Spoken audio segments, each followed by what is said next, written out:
Mame Diarra Fam honorable député ak Aïssatou Diop Fall ci coowal suuf gi ñu seetlu ci gox-goxaan yu bëri rawatina la amoon ca Ndengaleer ci diggante askan woo fa dëkkeek waa Jilaax ak ki nga xam ne ni moom Sedima loolee am na ay saafara yoo xam ne ni juddu na ci ginnaaw ay waxtaan waaye tey mënul ñàkk ñu leeralal leen lan la yoon wax ci litige foncier fii ci Sénégal ban différence moo nekk entre délibération bail titre foncier ay réponse yoo xamante ni mooy sa zone libre tey. Effectivement Pape, deux éléments la sax mais dañuy commencer ak maître Ibrahima Mbengue parce que Pape Cheikh coowal suuf foog naa moo nekk bi bu gën a lëmbe dëkk bi instant bi ba secouer le sommet de l'État mais coow suuf nekk loo xam dafa récent. dafa nekk loo xam ne ça date de longtemps man je me rappelle j'ai fait presque 10 ans au tribunal daaw de mine un jour dafa ma ne xata xam nga bu mu indeeti contentieux foncier parce que tout le temps le procès se déplace à la rédaction ku nekk day ñëw ne la man maa yor këyit man maa moom lan moo tax tey nit mën a wax ne man maa moom këyit boobu ban këyit la ban ci yan procédure ngay def pour mën a am këyit boobu dañuy dem seeti maître Ibrahima Mbengue avocat à la cour mu faram fàcceel ñu éléments yi ñu ñëwaat. Allez. En fait lu tax nit mën a moom suuf fii Sénégal dañuy xool loi bi nga xam ne mooy loi bi ñu tuddee loi sur le domaine national qui date de 1964 loi boobu dafa prévoir ñaari choses bu njëkk bi mooy ay titre foncier la mën a nekk titre foncier boo ko déggee ñu koy wax état day am titre foncier am les particuliers aussi am seen titre foncier bu weesoo titre foncier yooyu ñaar état ak particulier lépp li des dafa nekk si domaine national. domaine national nag moom ngay gis très souvent ñu siy joxe ay délibération au niveau des communes problème bi nga xam ne dafa am très li siy faral di am comme problème moo di nit ñi dañu respecter très souvent procédure bi nga xam ni moom la ñuy def ba am papier lu si bari parce que titre foncier boo xasee ba am ko mooy jeex na délibération bu la ko joxee boo ci sàgganee lu tuuti ba nit am si bàyyi bu boobaa aussi xëccoo da si am parce que da nga yor sa délibération wala sax koo xam ne dañ koy njaay comme njaayum këyit rek sur sein privé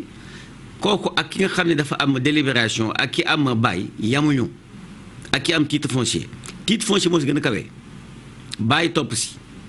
nit ki mën na am délibération parce que bu si nekk boo si am rek mën nga uti beneen bi mais malheureusement nit ñi dañu suivre la voie bi nga xam ne moom la ñu war a suivre ba mën a am këyit bi nga xam ne bu subaa di nga si mën a sukkandiku ni maa moom alors dafay indi contentieux d'autant que au Sénégal nit ñi dañuy ignorer li su bari naka lañuy def ba amee kayit yooyu da ngay gis koo xam ni dañ koy jaay rek suuf kayitoo kayit bindoo bind ut ay témoins signé te loolu taxul nit am suuf taxul nit am droit ci kaw suuf di nga gis koo xam ne aussi dañ koy jaay li nga xam ne ka koy jaay même ci boppam amul benn kayit wala la sama suufu maam la te suufu maam coow li bari na fi trop actuellement mais suufu maam amatul ni ma leen ko waxee sa njëlbeen bu fekkee du titre foncier état wala titre foncier particulier lépp domaine national la j'ai bien dit domaine national bu ma nee national nag c'est-à-dire ça appartient à toute la nation bokkul ak li nga xam ni moom la état moom parce que état li nga xam ni mën na ko joxe ci titre foncier mooy bàyyi foo ko déggee moo di contrat la bi nga xam ni entre état lay nekk ak quelqu'un d'autre titre foncier nag bu nit demee ba am ko këyit la bi nga xam ni titre la bi nga xam ni moom mën na ko jariñoo ñu mu ko neexee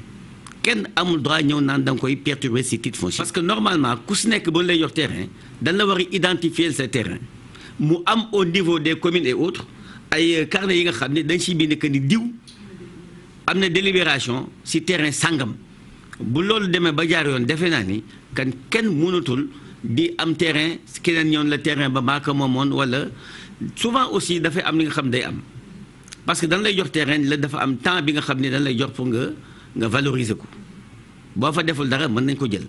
mais avant ñu koy jël tam dañ la war a informer ni le terrain bi nga xam ne joxoon nañ la ko te defoo fa dañ koy jëlaat pour jox ko keneen du ñu jënd terrain comme ñi ñuy jëndee en fait mburu si bitig bi terrain boo ko bëggee jënd da nga war a vérifier terrain bi ban nature la ndax titre foncier la te bu dee titre foncier notaire donc lañ ko mën a jëndee moo koy jaay tam bàyyi la bail contrat la boo am ak état il faut que état autorisé ñu cédé bail bi bu fekk aussi délibération la il faut que aussi la mairie autorisé ko ñu mën a def changement bi ci sa tur ki koy jaay nga xam kan la lim lay jaay aussi nga xam lan la bu loolu doon am defe naa ni coow du jib voilà donc defe naa explication yi leer na ñu doon déglu